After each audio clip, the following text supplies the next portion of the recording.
السلام علیکم ناظرین، اذان ٹیلی ویژن کے خصوصی پروگرام کرنٹ افیئر سے میں ہوں آپ کا میزبان سہیب بن سید، اور آج کے ہمارے اس پروگرام کے مہمان خصوصی ہیں پاکستان تحریک انصاف کے ایگزیکٹو کمیٹی کے ممبر اور ڈسٹرکٹ راولپنڈی کے صدر محمد صداقت عباسی صاحب۔ صداقت عباسی صاحب، تحریک انصاف جو ہے، جو خاص طور پہ جسے کہا جا سکتا ہے کہ اس نے یوتھ کے اندر، نوجوانوں کے اندر ایک خاص مقام حاصل کیا، اور بہت سارے نوجوان تحریک انصاف کی طرف آئے، عمران خان کی طرف آئے، تو کیا آپ بتانا چاہیں گے کہ جو تحریک انصاف کی جو اس کا منشور ہے، جو منشور جس کی وجہ سے نوجوان آتے ہیں، اور وہ کیا کیا چینجز جو ہے وہ یہاں کے نوجوانوں میں، اور پھر اس چینج کو آگے لے کے جاتے ہوئے پورے پاکستان میں وہ چینجز دیکھنا چاہتے ہیں؟ دیکھیے، تحریک انصاف کا جو منشور ہے وہ بیسیکلی انصاف پہ ہے، اور انصاف کو میں 4 طرح سے ڈیفائن کروں گا۔ ایک ہے آپ کا عدالتی انصاف، ایک ہے معاشی انصاف، ایک ہے معاشرتی انصاف، اور ایک ہے عدالتی انصاف، ایک ہے تعلیمی انصاف۔ جہاں تک عدالتی انصاف کی بات ہے تو شاید عمران خان وہ واحد لیڈر ہیں پاکستان میں جنہوں نے اس قوم کو یہ ویژن دیا کہ اس ملک میں عدالتیں آزاد ہونی چاہیے۔ جب تحریک انصاف 1997 میں جب اس کا بنیاد رکھی گئی تو اس وقت عمران خان صاحب کا یہ نعرہ تھا کہ اس ملک میں جب تک عدالتیں آزاد نہیں ہوں گی تب تک جو ہے وہ ملک اپنی ترقی نہیں کر سکتا۔ اس وقت جتنے یہ آپ کے باقی لیڈران ہیں ان کو اس چیز کی سمجھ نہیں تھی، اور لوگوں نے عمران خان کو کہا کہ عمران صاحب آپ یہ کیا نعرہ دے رہے ہیں انصاف کا، آپ کوئی اور نعرہ دیں، کوئی روٹی کپڑا مکان کا نعرہ دیں، یہ تو نعرہ ناکام ہو جائے گا۔ لیکن وقت نے ثابت کیا کہ وہی نعرہ ایک پوری تحریک بنا، اور اسی نعرے کی بنیاد پہ پاکستان میں عدالتیں آزاد ہوئیں، اور ابھی بھی عدالتیں آزاد نہیں ہوئی، ابھی بھی بہت ساری طاقتیں ہیں جو ان کی آزادی سلب کرنا چاہتی ہیں، لیکن انشاءاللہ وہ ہمارے لیڈر کا ویژن تھا کہ آج اس ملک میں عدالتیں آزادی کی طرف جا رہی ہیں، اور انشاءاللہ یہ جو ٹرانزیشن پیریڈ ہے جلدی ختم ہوگا، اور اس ملک کا وہ جو عدالتی انصاف کا ویژن تھا عمران کا، وہ اس ملک اس پہ چلنا شروع ہو جائے گا۔ دوسرا جو تحریک انصاف کا منشور میں دوسری بات کی وہ تھی معاشی انصاف۔ ہم سمجھتے ہیں کہ اس ملک میں معاشی طور پہ بڑی ناانصافی ہے کہ ایک طرف جو غریب ہیں وہ سارے ٹیکس دے رہے ہیں، اور ٹیکس جو ہے وہ گڈز اینڈ سروسز پہ لگ رہے ہیں، انڈائریکٹ ٹیکس لگ رہے ہیں، دال روٹی کپڑے مکان پیٹرول ڈیزل بجلی گیس پہ ٹیکس ہے، اور اس کا سارا بوجھ غریب پہ پڑتا ہے، جبکہ ٹیکس کی عیاشیاں جو ہیں وہ صدر وزیر اعظم اور ایم این ایز اور ایم پی ایز اور منسٹرز اور ایڈوائزرز اور باقی سیکرٹریز یہ لوگ اس پہ انجوائے کرتے ہیں، مزے کرتے ہیں۔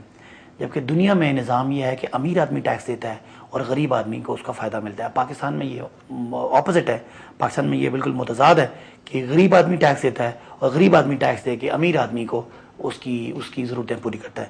تو ہم چاہتے ہیں کہ ہم اس ملک میں وہ جو معاشی انصاف ہے وہ آئے کہ ٹیکس ایک خاص حد سے زیادہ امیر آدمی پہ لگے، اور اس کا جو فائدہ ہے وہ غریب آدمی کو سستی صحت، سستی تعلیم، پینے کا صاف پانی، بے روزگاری کی خاتمہ، غربت کا خاتمہ، اور ان کاموں میں خرچ ہو، اور یعنی ملک میں جو ترقی ہے، جو ملک کا انفراسٹرکچر ہے اس پہ خرچ ہو، تاکہ غریب آدمی پہ وہ پیسہ لگے اور امیر آدمی سے نکلے۔ تو یہ تحریک انصاف کا دوسرا منشور کا دوسرا حصہ ہے جسے ہم معاشی انصاف یا اکنامک جسٹس کہتے ہیں۔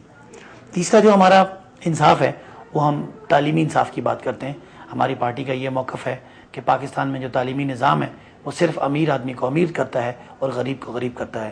اس تعلیمی نظام میں جہاں تک امیروں کے جو تعلیم ہے اس کا سلیبس، اس کے ٹیچرز، اس کی سہولیات وہ مختلف ہیں، اور جو غریب آدمی ہے اس کو جو تعلیم دی جاتی ہے وہاں سے وہ پڑھ لکھ کے چپڑاسی، چوکیدار اور کلرک سے آگے نہیں جا سکتا۔ اس طرح پاکستان کی جو 80 سے 90% آبادی ہے اس کو جو تعلیم دی جا رہی ہے وہ ہے کہ وہ آگے نہیں آ سکتے، اور 10% آبادی کو تو تعلیم دی جا رہی ہے وہی ملک کے تمام اثاثوں کے، تمام کاروباروں کے اور تمام ملک کے اداروں کے ہیڈز بن رہے ہیں۔ اس طرح پاکستان میں 2 طرح کے مسائل ہو رہے ہیں، ایک امیر اور غریب میں تقسیم ہو رہی ہے، اور دوسرا پاکستان کی جو میجورٹی ہے، جو پاکستان کی پوری اکثریت ہے، وہاں سے لوگ آگے نہیں آ رہے، ان لوگوں کو آگے آنے کا موقع نہیں دیا رہا۔ وہ لوگ جن میں پوٹینشل ہے، جن میں کام کرنے کی صلاحیت ہے، کام کرنے کا جذبہ ہے، جن لوگوں کو کام کرنے کی ضرورت ہے، وہ لوگ مائنس ہو رہے ہیں، اور جو لوگ جن میں شاید اتنا پوٹینشل نہیں ہے، یا شاید جن کو اتنی ضرورت نہیں ہے، ان کو یہ سسٹم پروموٹ کر رہا ہے، ان کو یہ سسٹم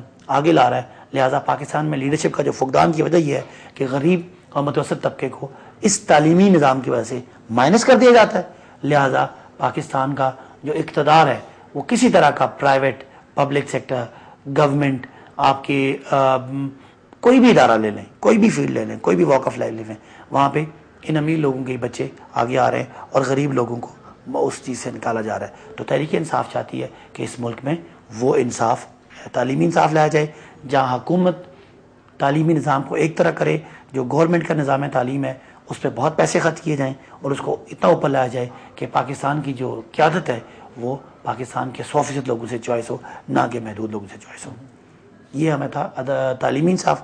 آخری جو ہے ہم معاشی انصاف کی بات کرتے ہیں, ہم یہ بات کرتے ہیں کہ پاکستان کا نظام یہ ہے کہ جہاں پہ ہمارے لیڈر کا یہ ویژن ہے کہ چھوٹا چور جو ہے وہ جیل میں جاتا ہے اور بڑا چور جو ہے وہ بڑے بڑے عہدوں پہ جاتا ہے. تو ہم چاہتے ہیں کہ جو قانون ہے وہ سب کے لیے ہونا چاہیے, ہاں پورے معاشرے میں انصاف ہونا چاہیے, اور جو حکومت جو ہے وہ اس کا کام یہ نہ ہو کہ وہ امیر اور مضبوط آدمی کے پاس کھڑی ہو, بلکہ حکومت کا کام ہے کہ وہ غریب اور نادار کمزور اور کے ساتھ کھڑی ہو اور اس کو انصاف دلانے میں اپنا کردار ادا کرے. آپ کو پتہ ہے کہ پنجاب کے جیل خانجات کے ایک ریٹائرڈ جو آئی جی, انہوں نے کہا یہ بیان تھا کہ پنجاب کی جیلوں میں 50% قیدی وہ ہیں جو ناحق پھنسے ہوئے ہیں, جن کے پاس ضمانتوں کے پیسے نہیں ہیں. اور دوسری طرف میں سمجھتا ہوں کہ جو آدھے ہمارے چور ہیں وہ ہمارے لیڈران بنے بیٹھے ہوئے ہیں. تو وہ چیز ہم چاہتے ہیں کہ انصاف ہو, اور وہ معاشی انصاف ہو, کہ معاشرتی انصاف ہو, جس میں تمام قانون تمام لوگوں کے لیے برابر ہو اور غریب اور امیر میں کوئی فرق نہ ہو. یہ ہے تحریک انصاف کا منشور, جس کی بنیاد پہ لوگ ہماری طرف آ رہے ہیں.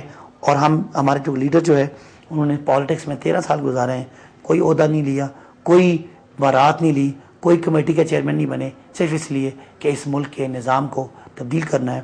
جو ان کا ایک اسٹیچر تھا, جو ان کی شہرت تھی, جو ان کا قوم پہ ٹرسٹ تھا, جو ایک ہیرو ان کا ایک کرزمیٹک پرسنالٹی تھی, وہ چاہتے تھے کہ اس کو استعمال کر کے اس ملک کو وہ اس راستے پہ لے آئیں جس کا خواب قائد اعظم علامہ اقبال نے دیکھا تھا. صداقت عباس صاحب, آپ نے تعلیمی انصاف کی بات کی تھی ابھی, جس میں امیر جو لوگ ہیں وہ لوگ زیادہ پروموٹ ہو رہے ہیں, ہمارا سسٹم ایسا ہے تعلیمی, اور غریب لوگ اس ایکسپینڈیچرز کو برداشت نہیں کر پاتے اور وہ پیچھے رہ جاتے ہیں. آپ کیا سمجھتے ہیں کہ تحریک انصاف کے ساتھ آپ کی وابستگی ہے, اور آپ کا جو تعلیمی نظام کا جو سیٹ اپ ہے آپ کا اپنا جو ہے, اس میں کیا غریب بچے آگے آ رہے ہیں؟ کیا وہ آپ کا سیٹ اپ بھی صرف امیروں کے لیے؟ دیکھیں, ہم کسی ایک محلے کو, ایک شخص کو, 50 لوگوں کو تبدیل نہیں کرنا چاہتے. یہ اپنے لیول پہ یہ رہ کے, میری ذاتی لیول پہ رہ کے شاید یہ کام ممکن نہیں ہے.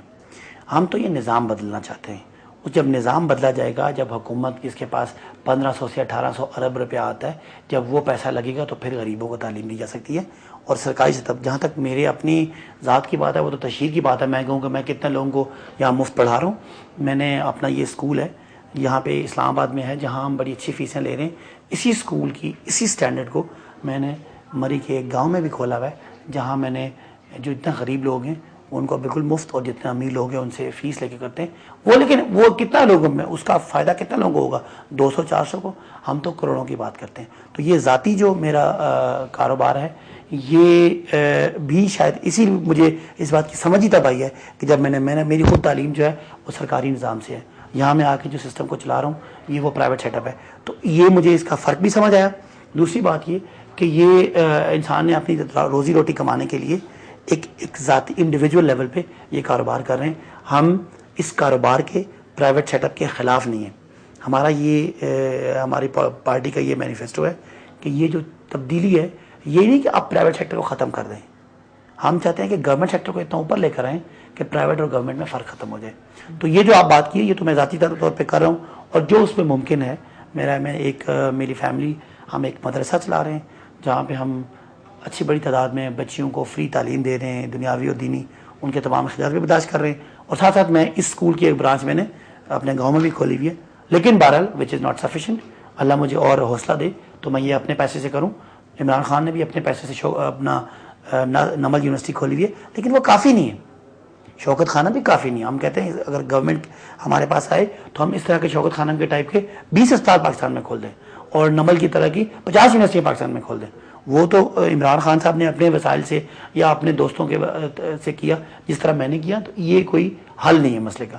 یہ تو ایک آپ سمجھ لیں کہ اون کے منہ میں زیرہ بھی, وہ بھی اس سے بھی کم ہے. صداقت بات صاحب، آپ کیا نہیں سمجھتے کہ ہماری جو قوم ہے پاکستانی، خصوصاً قوم مذہب کے نام پر، اسلام کے نام پہ بہت زیادہ ایموشنل قوم ہے؟ آپ انصاف کی بات کرتے ہیں لیکن آپ کے منشور میں اسلامی نظام کا کہیں ذکر نہیں آ رہا. اور کیا اسلامی نظام، یعنی اگر انصاف کو اسلامی نظام لائے بغیر آپ بہتر انصاف نہیں دے سکتے، کیونکہ مسلمانوں کی تاریخ اس بات کی گواہ ہے کہ انصاف کی جو اعلیٰ اقدار ہیں وہ اسلامی نظام سے بڑھ کے کسی اور سسٹم میں ہمیں نہیں ملتی. اس بارے میں آپ کیا کہنا چاہیں گے؟ شاید آپ نے ہماری پارٹی کا منشور نہیں پڑھا. ہماری پارٹی کا جو منشور ہے اس کے اوپر جو سب سے بڑی کیپشن ہے وہ لکھا ہوا ہے کہ ہم، اور خان صاحب اپنی تقریر بتاتے ہیں کہ ہم اسلامی فلاحی ریاست قائم کرنا چاہتے ہیں. وہ ریاست جس کا ماڈل مدینہ کی ریاست ہے. حضرت عمر فاروق رضی اللہ عنہ کا جو دور تھا، جو انہوں نے ایک ریاست قائم کی تھی مدینہ میں، ہم اس کو اپنا رول ماڈل بنا کے اس پہ لانا چاہ رہے ہیں. دوسری بات یہ کہ آپ کو پتہ ہے کہ حضرت علی کا یہ قول ہے کہ کوئی بھی جو ہے معاشرہ وہ کفر کے نام، کفر پہ تو چل سکتا ہے لیکن ظلم پہ نہیں چل سکتا. تو ہمارے جو انصاف کا جو ہمارا نعرہ ہے، بالکل ہماری پارٹی کا جو منشور ہے اس کے ٹاپ پہ لکھا ہوا ہے، ہم we are trying to build an Islamic welfare state. اس میں جو مدینہ کی ریاست کا کانسیپٹ تھا کہ مدینہ کی ریاست یہی تھی، اور اسلامی نظام کی جو ہسٹری سے مثال ملتی ہے وہ یہ تھی کہ ہمیشہ حکومت جو ہے وہ غریب کے ساتھ، کمزور کے ساتھ کھڑی ہوتی تھی. جو قاضی ہوتا تھا وہ انصاف کرتا تھا. اسی وجہ سے اسلام پھیلا ہی اسی وجہ سے تھا کہ وہ ہمارا عدل و انصاف کا نظام بڑا دنیا میں مشہور تھا. تو ہرگز یہ مسکنسیپشن اگر ہے تو بالکل پاکستان جو تحریک انصاف جو ہے اس کا جو ٹارگٹ ہے وہ اسلامی فلاحی ریاست ہے، جس میں اگر آپ نے ہمارے چیئرمین صاحب کو سنا ہو تو ان کا وہ بسم اللہ الرحمن الرحیم کا جو پہلا نعرہ ان کا ہوتا ہے ایاک نعبد و ایاک نستعین، تاکہ اے اللہ تیری عبادت کرتے ہیں اور تجھی سے مدد مانگتے ہیں. تو وہ جتنا بھی جب بھی کبھی کسی بات پہ ہوتی ہے تو وہ کہتے ہیں کہ ہمارے جو حکمران ہیں یہ امریکہ کی غلامی میں ہیں، یہ خدا کی حاکمیت کو نہیں مانتے. تو تحریک انصاف جو ہے وہ بالکل اسلامی اصولوں کو مد نظر رکھتے ہوئے، بلکہ آپ کی تو بات اس طرح ہے کہ ہمارے چیئرمین کا تو لوگ کہتے ہیں کہ یہ پرو طالبان ہے. یہ مشرف نے کہا تھا کہ یہ داڑھی کے بغیر ملا ہے. تو ایسی کوئی بات نہیں ہے وہ، بلکہ جو عادت مجھے لگتا ہے کہ آپ کا یہ جو سوال ہے، یہ جو ہمارے پہ الزام لگتا ہے اس کے اپوزٹ ہے کہ ابھی جتنا بھی یہ وار اگینسٹ ٹیرر تھے، جتنے بھی یہ رائٹسٹ تھے، لیفٹسٹ تھے، یہ سارے امریکہ کی اس غلامی میں اس جان کے ساتھ شامل ہو گئے. جبکہ عمران خان نے کہا کہ جی پاکستان میں مسلمانوں پہ یہ ظلم ہو رہا ہے، اور یہ ظلم جو ہے یہ امریکہ کر رہا ہے، اور امریکہ کی یہ سیاست ہے کہ مسلمانوں کو آپس میں لڑایا جا رہا ہے. تو میرا نہیں خیال کہ ایسی کوئی ہم پہ اعتراض ہے کہ ہم اسلام سے دور ہیں. صداقت آباد صاحب، جو پاکستان کے آج کل کے جو اقتصادی حالات ہیں، جو یہ گورنمنٹ کی ناکامی کہیں یا یہ کہہ لیں کہ گورنمنٹ اس وقت عوام کی توقعات پہ پورا نہیں اتر رہی، اور معاشی حالات روز بروز بدتر سے بدتر ہوتی جا رہی ہے. اس کے علاوہ پھر بجلی کا ایک بہت شدید بحران ہے، کہ تمام حالات جو ہیں یہ کسی ایک خاص انقلاب کی طرف لے کے جا رہے ہیں. آپ اس کے بارے میں آپ کی کیا پریڈکشن ہے؟ دیکھیں، وہی بات ہے کہ اس ملک میں صرف معاشی ناانصافی ہے جس کی یہ بنیاد ہے، جس کی بنیادی وجہ وہی ہے جس وجہ سے قوم کے پاس مسائل ہیں. سب سے بڑی بات کہ جو آپ دیکھیں کہ اس ملک کے جتنے بڑے بڑے دو امیر ہمارے پاس پارٹیوں کے سربراہ ہیں، ایک طرف زرداری صاحب اور ایک طرف نواز شریف صاحب ہیں، جن کا سارا پیسہ ملک سے باہر ہے. نواز شریف صاحب اس ملک کے سب سے امیر سیاستدان ہیں، اور انہوں نے اگر آپ ان کا پچھلے سال کا ٹیکس ریٹرن دیکھیں، انہوں نے 5,000 پہ ٹیکس جمع کرایا. ملک میں اقتصادی جو بحران ہے اس کی وجوہات یہی ہیں کہ ٹیکس جو ہے وہ صرف غریب لوگوں سے اکٹھا کیا جا رہا ہے. اور میں سمجھتا ہوں کہ ایک سافٹ انقلاب جو ہے اس کی طرف ہم جا رہے ہیں، اور ہم یہ دعا کرتے ہیں کہ اللہ کرے کہ یہ انقلاب جو ہے یہ خونی نہ ہو، یہ ووٹ کے ذریعے ہو، یہ یوتھ سامنے آئے اور وہ اپنے حق کے لیے کھڑی ہو. کیونکہ یہ جتنا بھی ہمارے ساتھ جو مسائل چل رہے ہیں، اس مسائل کی وجہ یہ ہے کہ جو لوگ ہمارے صاحب اقتدار ہیں ان کو صرف اپنے پیسے کی پروٹیکشن کا خیال ہے. ان کا اپنا یہاں کوئی سٹیک نہیں ہے، ان کے اپنے پیسے باہر ہیں. وہ ملک چلانے اس طرح ہیں جس طرح کوئی کمپنی میں نوکری کرنے آتا ہے. کمپنی میں جو نوکری کرنے آتا ہے اس کو کمپنی کے سکسیس سے کوئی فرق نہیں پڑتا، چل گئی تو چل گئی، کیونکہ اس کا اپنا سٹیک نہیں ہوتا. ان دونوں ہمارے بڑے لیڈروں کے سارے پیسے سعودی عرب میں، انگلینڈ میں، امریکہ میں، سوئس بینکوں میں، لہٰذا ان کا کوئی سٹیک نہیں ہے. اور اب میں آپ کو مثال دیتا ہوں کہ ہر جگہ پہ ٹیکس لگاتے ہیں. آج تک زراعت پہ ٹیکس نہیں لگا, ایگریکلچر پہ ٹیکس نہیں لگا. آپ کوئی بھی پاکستانی ہے کتنے بھی پیسے کماتا ہے, اور جب اس کی آمدنی 1,80,000 سے اوپر جاتی ہے تو وہ ٹیکس دیتا ہے. لیکن جو ایگریکلچر میں ہے, جو بندے کی انکم چاہے 2 لاکھ ہو, 10 لاکھ ہو, 10 کروڑ ہو, 1 ارب ہو, اس پہ کوئی ٹیکس نہیں ہے. یہ صرف امیر لوگوں کا ایک بنایا ہوا نظام ہے جس میں ان امیروں, جاگیرداروں اور صنعت کاروں کو پروٹیکشن دی جا رہی ہے. لہذا غریب آدمی پس رہا ہے. اور یہ جو آپ کو بجلی لوڈ شیڈنگ کی صورت میں پچھلے دنوں اسلام آباد میں 12 میں کرائے بڑھنے کی صورت میں لوگوں نے جو پولیس کو, اور یہ جو اتنا لوگوں کا یہ ریزنٹمنٹ ہے, یہ کسی انقلاب کی بالکل آپ کہہ سکتے ہیں کہ پیش خیمہ ہے. اور میں سمجھتا ہوں کہ حکمرانوں کو اس وہی بات ہے, بڑی وہ کنونشنل سی بات ہے کہ ہوش کے ناخن لینے چاہیے, ورنہ یہ ملک واقعی کسی انقلاب کی طرف جا رہا ہے. ایک امیجنیشن آپ کے ساتھ شیئر کرنا چاہوں گا, آپ کا تجزیہ لوں گا اس کے اوپر. جیسے بھی کرگستان میں ایک انقلاب آیا, وہاں پہ بھی بجلی لوڈ شیڈنگ کا مسئلہ تھا, مہنگائی تھی, پھر وہاں ایک ڈکٹیٹرشپ بھی تھی. بظاہر ہمارے یہاں پہ تو کوئی ڈکٹیٹرشپ نہیں ہے, ایک جمہوریت کا نعرہ, ڈکٹیٹرشپ ہی ہمارے یہاں, جمہوریت کے نام پہ جمہوریت کا نعرہ تو لگ رہا ہے. لیکن وہاں پہ ایک انقلاب آیا, اپوزیشن پارٹی نے وہاں پہ آگے انقلاب برپا کیا. اس وقت پاکستان میں اگر آپ تحریک انصاف ایسا کوئی انقلاب برپا کر دیتی ہے تو انقلاب لانے کے فوراً بعد پہلے 3 یا 4 سٹیپ بتایا جو فی الفور آپ کی جماعت فوراً لے گی اس نظام کو تبدیل کرنے کے لیے اور عوام کی بہتری کے لیے, وہ کون سے 3 یا 4 اقدامات؟ پہلی بات تو ہے کہ تحریک انصاف ایسا کوئی انقلاب نہیں لانا چاہ رہی جو گولی کے ذریعے ہو یا جو اس طرح کا خونی انقلاب. تحریک انصاف کو کوئی جلدی نہیں اقتدار میں آنے کی.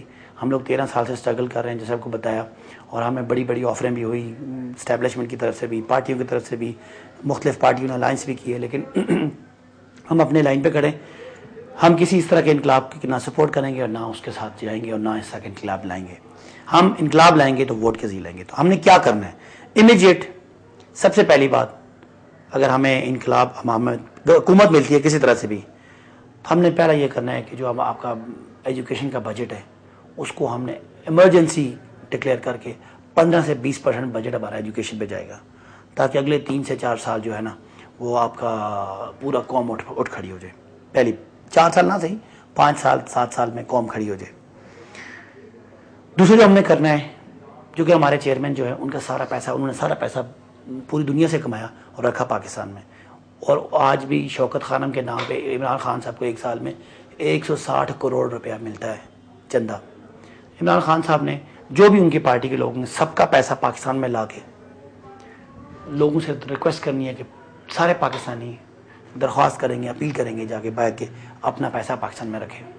پاکستان کا ٹوٹل فورن ڈیٹ جو ہے وہ $52 بلین ہے. میں سمجھتا ہوں اگر عمران خان جیسا بندہ نکل کے سامنے آ جائے, جب لوگوں کو یقین دلا دے کہ آپ کے پیسے کی چوری نہیں ہوگی, جس طرح نواز شریف صاحب نے فورن کرنسی فریز کر لی تھی, یا جس طرح کے یہاں پہ گورننس کے مسائل ہیں, ایک ایسا بندہ جو قابل اعتبار اس ملک میں آ جائے تو میں سمجھتا ہوں کہ $100-150 بلین ہمیں ہمارے پاکستانی جو باہر ہیں وہ یہاں رکھیں گے آ کے. جس دن آپ کے ملک کے پاس $100-150 بلین آ گئے, آپ کے قرضے بھی اتر گئے, آپ کی اکانومی بھی نکل گئی. ابھی ہم $150 بلین کے لیے کیری لوگر بل کی فارم میں ہم نے اپنے آپ کو بیچا اور اپنی ضلالت کی اپنے لیے لی. تو میں سمجھتا ہوں کہ ہم لوگ, دوسری بات یہ کہ ہم ٹیکس کے نظام کو ریسٹرکچر کریں گے. ہم سب سے بڑی بات گڈ گورننس لے کر آئیں گے, ہم انصاف لے کر آئیں گے, اور جب انصاف لے کر آئیں گے تو انشاءاللہ پوری قوم ہمارے ساتھ کھڑی ہوگی. تو ہمیں کسی بھی فارنر کا یا لوکل کسی بھی ایجنسی کا ہمیں ڈر نہیں رہے گا. انشاءاللہ اس ملک کو راہ راست پہ لے کر آئیں گے. اور ہم سمجھتے ہیں کہ اس ملک میں صرف ہر چیز ہے, اس ملک میں بڑے ہیومن ریسورسز ہیں, بڑے نیچرل ریسورسز ہیں. قوم بڑی, اگر قوم کو کوئی لیڈر ملے تو قوم بڑی جذباتی ہے, بڑا کچھ کرنا چاہتی ہے. لیکن اس قوم کے ساتھ اس کی بدقسمتی یہ رہی کہ اس کو لیڈر بڑے کرپٹ ملے. تو وہ ہم سمجھتے ہیں کہ اگر عمران خان کی صورت میں کوئی لیڈر ملتا ہے جو ایک صحیح پروسیس سے آتا ہے تو یہ قوم دوبارہ اٹھ کھڑی ہوگی. اس کے اقتصادی مسائل, اس کے تعلیمی مسائل, اس کے جو پولیٹیکل مسائل ہیں وہ انشاءاللہ اس کو تحریک انصاف اس کا حل دے گی.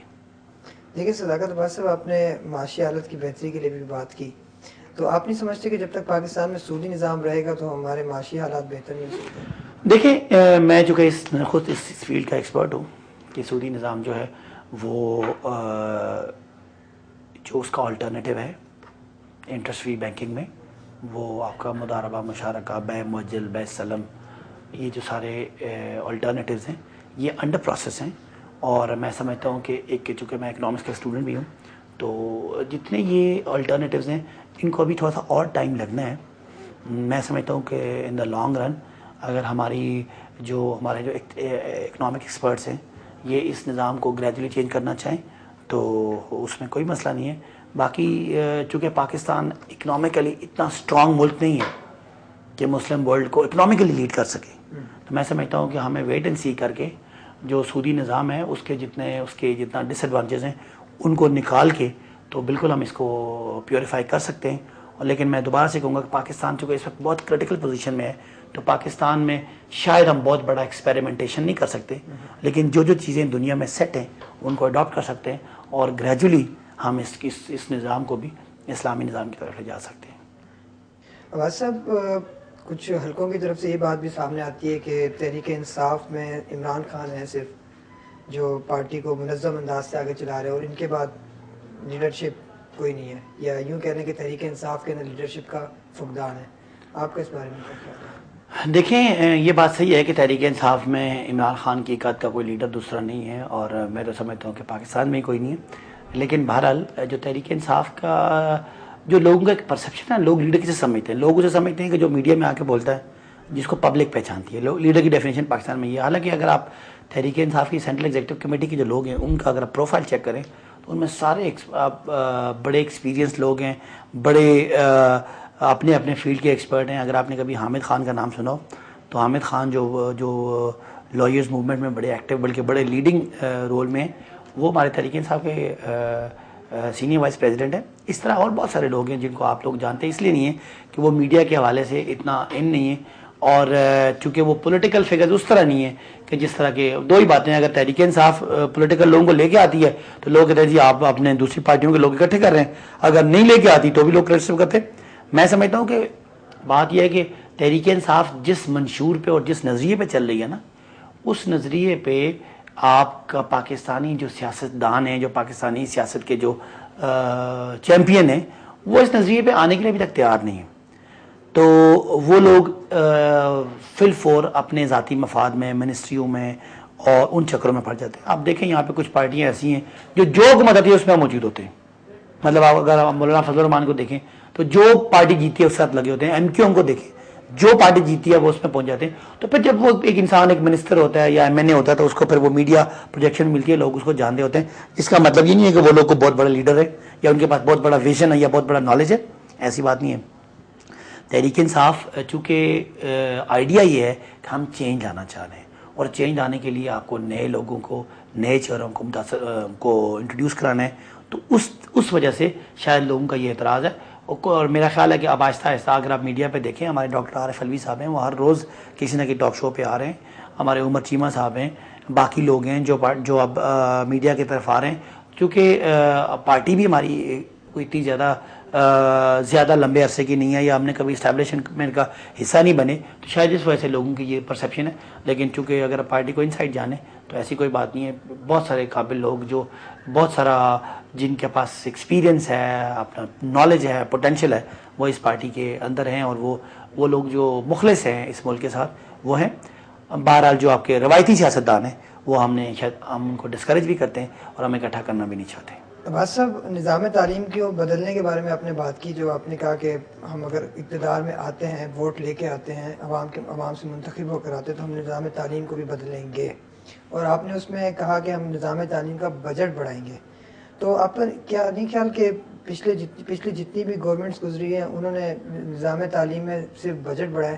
اصل جو نظام تعلیم میں تبدیلی کی ضرورت ہے, جو ہمارا سیکولر نظام تعلیم ہے اس میں تبدیلی کی ضرورت ہے, اس کے بارے میں آپ نے بات نہیں دیکھیں, بات یہ ہے کہ آپ نے دنیا کے ساتھ چلنا ہے. تعلیم کوئی سیکولر نہیں ہوتی, تعلیم کوئی کسی علم جو ہے وہ کسی مذہب کی قید میں نہیں ہے. جہاں تک میں نے بات کی کہ آپ نے کہا جی ہمارا جو ڈفرینس ہے وہ یہ ہے کہ ہمارا جو پرائم منسٹر ہاؤس کا جو بجٹ ہے, جو پریزیڈنٹ ہاؤس کا بجٹ ہے, جو چیف منسٹر پنجاب کا بجٹ ہے, ہم یہ سارا ڈائیورٹ کریں گے, ری ایلوکیٹ کریں گے پرائمری اور سیکنڈری ایجوکیشن کی طرف, اور جتنے ہمارے باقی غیر ضروری اخراجات ہیں ان کو کٹ کر کے ہم ایجوکیشن کی طرف لگائیں گے.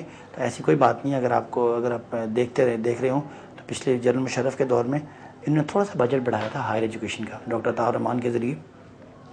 انہوں نے مطلب سینکڑوں انہوں نے پی ایچ ڈی ڈاکٹرز باہر سے واپس منگوائے جن کو اسٹیبلش کیا, اور پاکستان میں ہائر ایجوکیشن کا اسٹینڈرڈ بہتر ہوا. اسی طرح ہم سمجھتے ہیں کہ اگر آپ نیک نیتی سے بیسک اسکولنگ جو ہے اس کا انفراسٹرکچر بہتر کریں, اس کا فیسلٹیز بہتر کریں, ان کا سلیبس بہتر کریں, ان کو ٹیچر اچھے ٹرین دیں اور میرٹ پہ ان لوگوں کو رکھیں, تو دیر از نو ڈاؤٹ کہ پاکستان میں جو تعلیمی نظام ہے اٹھ سکتا ہے. اور باقی جہاں تک کسی سیکولر نظام کی بات ہے تو وہ اس میں جہاں بھی کہیں ہم سمجھتے ہیں کہ پاکستان میں کنسنسس بلڈ کر کے آپ تعلیمی نظام کو اس کو اور ماڈرنائز بھی کر سکتے ہیں, اس میں اسلامک ٹچ بھی ڈال سکتے ہیں, وہ کوئی اس میں بہت بڑی کوئی رکاوٹ نہیں ہوگا میرا خیال ہے. پاکستان میں جو بڑھتے ہوئے جو خطرات ہیں, جو خصوصاً بیرونی خطرات ہیں, مغربی بارڈر افغانستان کی طرف سے, پھر پاکستان کے اندر جو طالبانائزیشن ہے, اب اس میں تو ایک نیا کنسیپٹ بھی آ گیا اچھے طالبان اور برے طالبان کا, اور اس کے علاوہ جو پاکستان میں جو غیر ملکی ایجنسیز کا جو ایک نیٹ ورک بچ چکا ہے, اس سے بھی پاکستان کو بہت بڑا خطرہ لاحق ہے. تو اس سلسلے میں آپ کی جامع پالیسی کیا ہوگی, یا وہ کون سی احتیاطی تدابیر یا کون سی حکمت عملی ہوگی کہ ان چیزوں پہ جلد سے جلد قابو پایا جائے اور تمام آنے والے خطرات سے نمٹا جا سکے؟ دیکھیں, اس کی بات یہ ہے کہ پاکستان میں جو یہ سارے مسائل ہیں, یہ 2004 سے پہلے کوئی مسئلہ نہیں تھا پاکستان میں. تو پاکستان میں جنرل مشرف نے یہ سارا ایک بیوقوفی کی کہ ایک امریکن سیکرٹری آف اسٹیٹ کی کال پہ سارا کچھ دے کے اپنا ملک کو اس جنگ میں جھونک دیا. تو یہ بڑی اس پہ ڈیبیٹ ہو چکی ہے, بڑے لوگ یہ بات کر چکے ہیں کہ پاکستان کو پہلی بات ہے کہ اس جنگ سے نکالنا ہے, اور جب اس جنگ سے پاکستان کو نکالیں گے تو خود بخود پاکستان جو ہے نا, وہ طالبانائزیشن بھی کوئی نہیں ہے, طالبان جو ہیں یہ صرف اینٹی امریکن ہے, اور ہم نے اپنی بیوقوفی کی بھی ہے کہ اینٹی امریکن سینٹیمنٹ کو اینٹی پاکستان بنا دیا. یہ بیسیکلی اینٹی امریکن سینٹیمنٹ ہے. اگر آج ہم اپنے لوگوں کو کنونس کر لیں کہ جی ہمارا امریکہ سے کوئی تعلق نہیں ہے, اگر آپ نے کچھ بھی کرنا ہے تو وہ آپ امریکہ سے بدلا لیں, تو میرا خیال ہے یہ چیزیں خود ہی ٹھیک ہو سکتی ہیں. تو کوئی اتنی بڑی اس کے لیے جامع پالیسی کی ضرورت نہیں ہے, صرف پاکستان کی پالیسی پاکستان کے لوگوں کے لیے اور پاکستان کے لوگ مل کے بیٹھ کے بنائیں اور پاکستان کے مفاد کے لیے بنائیں, یہ سارے مسائل حل ہو سکتے ہیں. کوئی اس میں بڑی راکٹ سائنس نہیں ہے کس طرح پاکستان کو سائڈ پہ کرنا. پاکستان ٹھیک ہے, پاکستان کا کوئی تعلق نہیں ہے افغانستان میں, پاکستان اپنا رول اس میں منیمائز کرے, اور پاکستان اپنی فوج کو اپنے لوگوں کے خلاف استعمال نہ کرے, اور جو بھی لوگ کوئی اگر ٹیررسٹ ہیں ان کے ساتھ کوئی ڈھیل نہ دی جائے, لیکن جو لوگ ٹیررسٹ نہیں ہیں ان کو ٹیررسٹ نہ بنایا جائے. پاکستان میں ڈرون اٹیکس بند ہو جائیں تو آدھا آپ کا جو دہشت گردی ہے خود ہی ختم ہو جائے گی. جب ایک امریکن جہاز آتا ہے اور وہ ہماری فوج جس کا کام ہے اپنے لوگوں کو ڈیفینڈ کرنا وہ نہیں کرتی, اس میں بچے اور عورتیں ماری جاتی ہیں, تو وہ لوگ پھر نیچرلی سوسائڈل بامبر بنتے ہیں. تو پاکستانی قیادت کو ڈرون اٹیکس بند کرانا چاہیے, ان کو روکنا چاہیے, ان کا مقابلہ کرنا چاہیے, اور اپنے لوگوں کو جب دفاع کریں گے تو لوگ آپ سے ضرور کھڑے ہوں گے. اب لوگوں کو آپ کو مار جاتے ہیں اور آپ کا کوئی یہاں پہ کوئی رسپانس نہیں ہے, کوئی بیان نہیں ہے, کوئی کچھ نہیں ہے, تو اس وجہ سے لوگ یہ ٹیررسٹ بن رہے ہیں. تحریک انصافی کوئی ریلی کوئی عوامی تحریک بھی سامنے نہیں آ رہی, خصوصاً ڈاکٹر عافیہ صدیقی کے حوالے سے؟ ڈاکٹر عافیہ صدیقی کا میرا خیال ہے کہ جو جب بھی ان کی موومنٹ نکلتی ہے تحریک انصاف میں شامل ہوتی ہے, اور انشاءاللہ اگلے 2 مئی کو تحریک انصاف بہت بڑا کنونشن کر رہی ہے اسلام آباد میں جو یوم تاسیس کے حوالے سے, تو آپ کو نظر آئے گی. رات کو اگر آپ نے ٹی وی دیکھا ہو تو بہت بڑی ریلی تھی لاہور میں, وہ تھی مہنگائی کے خلاف. تو ایسی کوئی بات نہیں ہے, تحریک انصاف اپنے لیول پہ بیٹھ کے اس کو کر رہی ہے, اور اپنا پروٹیسٹ جو ہے اپنی ایک واضح جینون جو ہے اپوزیشن کا کردار ادا کر رہی ہے. کیونکہ جو اپوزیشن ہے Nawaz Sharif P M L N کی, میاں نواز شریف گروپ کی, وہ تو کوئی اپوزیشن ہی نہیں ہے, وہ تو سافٹ اپوزیشن ہے, وہ تو بی ٹیم ہے زرداری صاحب کی. تو اس لیے ہم سمجھتے ہیں کہ یہ جو ایشوز ہیں ان پہ ہمیں آواز اٹھانی ہے. صداقت وار صاحب, اذان کے ناظرین کے لیے کوئی پیغام؟ جی آپ کو میں سب لوگوں کو مبارکباد دیتا ہوں, اور ان کو اپریشیٹ کرتا ہوں کہ آپ نے اچھا چینل انٹروڈیوس کیا. میری دعا ہے کہ اللہ میاں آپ کو بہت جلدی اپنی ترقی دے, اور آپ اپنا جو یہ نیٹ ورک ہے اس کو پورے ملک میں پھیلائیں, پوری دنیا میں پھیلائیں. اور میری طرف سے آپ کو جناب بڑی نیک خواہشات, اللہ میاں آپ کو کامیابی دے, اور اس ملک میں صحیح اور ان بائسڈ جو ہے وہ خبریں وہ لوگوں تک پہنچانے میں آپ کو ہمت دے. اور چونکہ میڈیا پہ بہت سارے الزام بھی لگتے ہیں, تو ہماری دعا ہے کہ اللہ میاں آپ کو ان بائسڈ رکھے, آپ کو فیئر طریقے سے جو رپورٹنگ ہے وہ کریں, تاکہ اس ملک کے جو مسائل ہیں ان کو سامنے لانے میں آپ اپنا کردار ادا کر سکیں. بہت شکریہ. تھینک یو جی. ناظرین, یہ تھا ہمارا آج کا پروگرام. مجھے امید ہے کہ آپ کو پسند آیا ہوگا. ہمیں اپنی آراء سے آگاہ کرتے رہیے گا, اور ہماری ویب سائٹ کو وزٹ کرتے رہیے گا www.azantv.tv. اجازت چاہوں گا. اللہ نگہبان.